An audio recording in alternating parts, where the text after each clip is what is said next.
What's up? Welcome back to this week's edition of working on the YZ85. Today, I'm pretty sure I'm gonna either pull the motor or pull the cylinder off to do the top end. I'm back and forth yet if I want to pull the motor or not, because it kind of looks like a pain in the butt and sounds like a lot of work, but I think this make it way easier to do the top end. But I've watched a lot of videos on YouTube and they all say, just leave it in the bike. So I think that's what I'm gonna do, because I'm not the professional they are-ish. Let's get into it. So, first on our agenda, I'm pretty sure it's pull the exhaust, because either way, if we're pulling the motor or doing the top end in the bike, we have to take off the exhaust. So that's what I'm gonna do, take off the exhaust. I'm probably gonna pull the carburetor because I have to add the top, or not the top end, there's a word for this. Carburetor rebuild kit, that's the word. I got that for this, so I'll rebuild the carb, change all the gaskets, and then probably have to pull in the cylinder, because I don't feel like pulling the motor. Then, I know I said it, I'm just gonna pull the motor because it's gonna be way easier because I had to do the clutch also. Yeah, that's not happening. I watch tons of YouTube videos.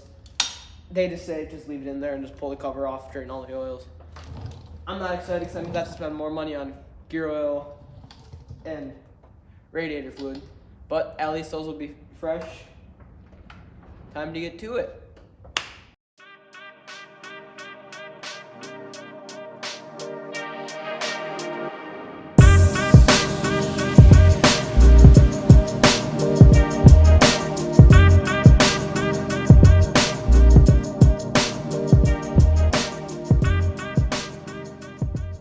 That was easy enough.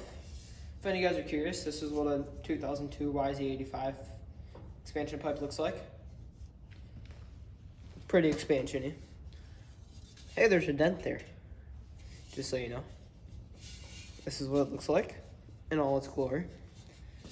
There's a little bit of, here, listen. Can you hear it? Hold on.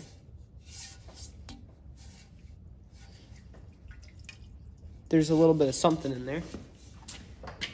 So I'm gonna pour it out, then light it on fire. I'm kidding.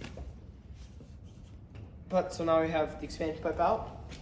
The motor is way easier to access now. So no, we're not pulling the. Why does it have to be so windy? So no, we're not pulling the motor out of this thing. It looks way easier to do from this side. So that's what we're gonna do. Save me some time, save me some effort. And who knows? We might have this done by today.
Well, as you can see, there's no longer a head or a cylinder in there.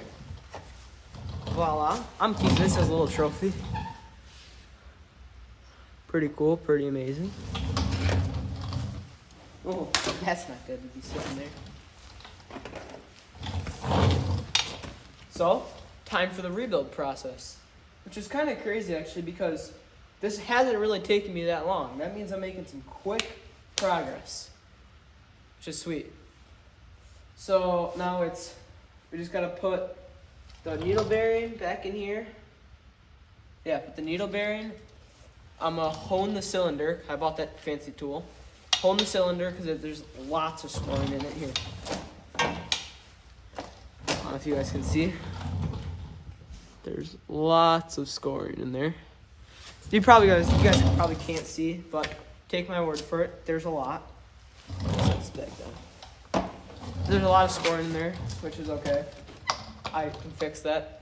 Once that's done, we'll put the head back in. We'll squeeze the needle on there, get everything back installed. I'll come back when this is looking back like a dirt bike.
Well, we're back. As you can see, the bike's done.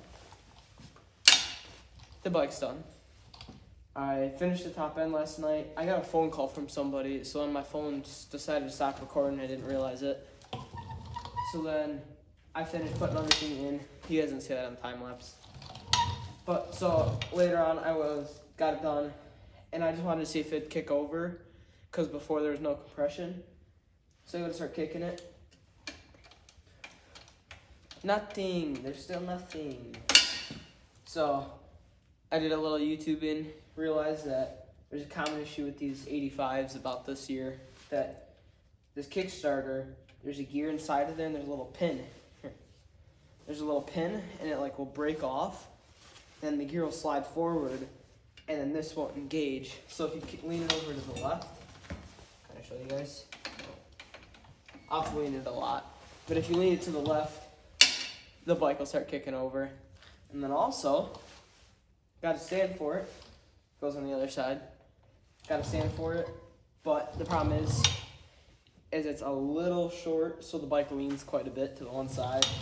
Not a big deal, but I have one now. I actually made this thing. TIG welded it right here, bent it all up. Worked perfect. But now, we gotta fix this. I'm gonna pull the clutch cover off, this cover right here, and then we'll install the clutch springs, fix this piece, and then tomorrow, today's Thursday night, tomorrow I'm gonna get fluids for this thing, because I don't have any radiator fluid now, or the gear fluid, because it's gonna come all out now, which will be fine, because then I'll put new oil and all sorts of liquids back on the bike. Well, first on our agenda is, like I said, we need to pull this thing out, or pull the covers off, and then access the clutch, take the clutch off, fix this thing, reinstall the clutch. Once that's done, should be pretty smooth sailing, knock on wood. I kind of showed you guys this. I made this thing, I was just screwing with it. It kind of works, kind of doesn't. It needs to be a little, I'm gonna put a little washer on here so that way it can't slide on any further. I'll pop a little picture of what the bike looks like now. Boom. And then at some point, you'll see this with a washer on it. But this is not selling with this bike. I'm gonna keep this for myself. This thing's pretty nice. And I made it myself, the best part. And it was free, also the best part. Let's get to it. Let me put you guys in time-lapse mode and start getting at it. Boom.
we ran into a very big problem. We were having a very hard time getting this nut out of the clutch basket out because you can't really take this out without that special tool, and I just skimped on the money because I'm like, I can do it without it.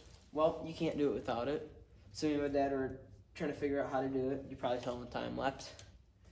And we're going, and we're pressing against one of these, and I had a feeling it was going to break off, but I was like, it just needs a little bit. So we just put a little bit, boom, goes one. And we're like, well, we already broke one, so why not just go after another, boom, break another one. So we're like, let's hold off. We're going to break something more. So we looked online. This part's like 60 bucks. I'm glad we didn't break the basket because the basket's like 200 and I'm not trying to pay that. So luckily it's just this inner basket piece. I did not expect this being the hardest thing to do on this bike. The top end was actually easier to do than taking off just the clutch basket is what it is. You guys can kind of see there's this gear back here. You probably can't see it, but it has a lot of play, which means that the Kickstarter piece isn't engaging, which means we'll have to take a break for quite some time. So the bike will probably be like this till next week's video because this is a major problem and I can't just go to the store and buy something for it. So next week there'll be another update on this, which means that's all we got for you folks. Boom, thanks for watching today's video. Like, subscribe, comment down below if you know a trick to get this off. Or, I actually don't need any tricks. I'm buying that tool. Let me know how you think this thing's going. There we go, that's a good one. Let me know, because I think it's turned out pretty well. The top end went great. Now I just got the Kickstarter figured out. You guys can kind of, oh, never mind. I have it in neutral. I was gonna say, you guys can hear the thing making compression. So I'll get a compression tester, clutch tool, fix the clutch. You guys will all see that next week's video. Thanks for watching. Like, subscribe, like I said. Have a good rest of your day. Boom.